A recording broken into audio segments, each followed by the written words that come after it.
Ulit. Tanggalin mo na yan. Tanggal na.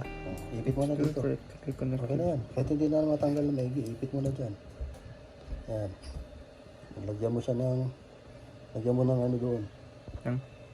Ng flux. Sige.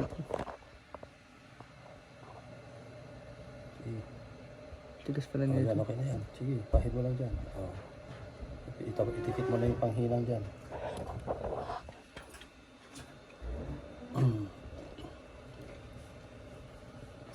Yan. Hindi, dito mo. Tapat mo yung kanya. Kanya. Sa wire. Yan, sige pa.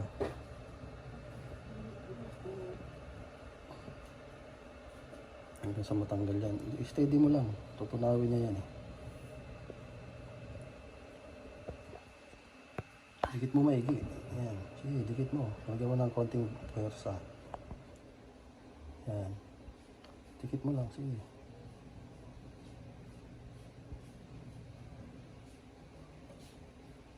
Ayan. Lumambot na. Daan-daan. Huwag mong biglayin ng hila kasi tatalsik mapasok ka niya. Sige. 2 minutes. Sige lang, dikit mo lang. Yung pinakagitna ang idikit mo, huwag yung point. Kasi, sige, sige. Ayan. Ayan, oh. Kasi pag hindi yan siya nakadikit yan,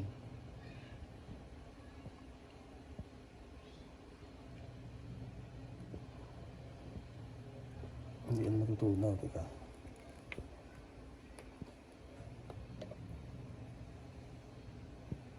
Yan, makikita mo yan, kumukulo.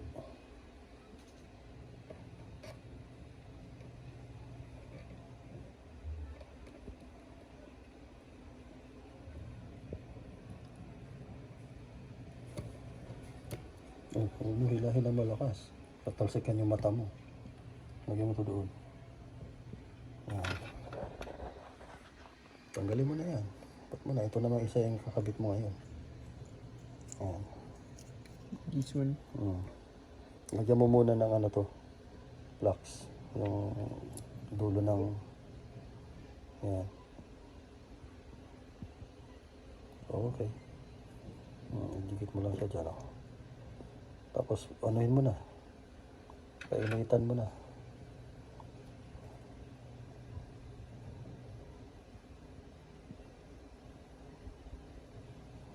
Doon mo na ibitikit sa bakal, sa kabilang side yan. Tagal, di ba?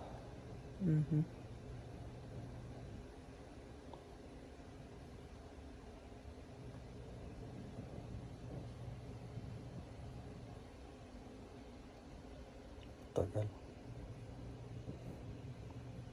Kailangan direct contact doon sa ano. Dapat ganyan, no? Yan. Sige, lagay mo na yung wire. Yan. Sige, suksok mo na. Sige. Sige. Sige, suksok mo. Okay, huwag mong galawin. Huwag mong galawin, steady ka lang. Galaw-galaw mo. Naku po. Ako, gamalaw na naman.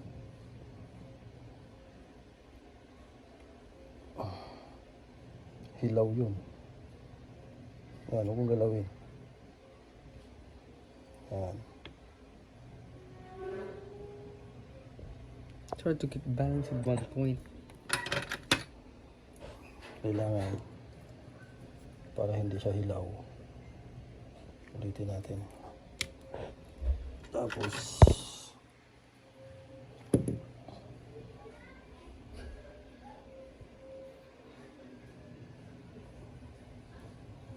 diba? Ay, balik mo. Sige, balik mo.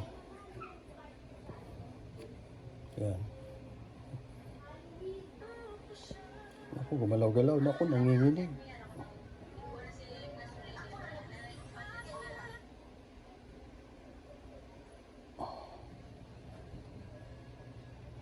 Okay na yan. Tapos, hindi mo na itong ano, yung unang Sige, i-blower mo muna yan.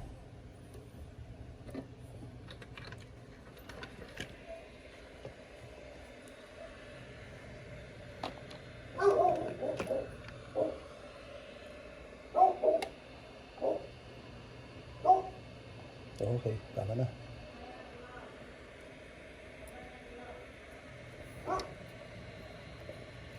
Ito, sumasabi to. Hindi maganda yung pagkaano. Ha? Ayusin ko nga. Ikaw na lang.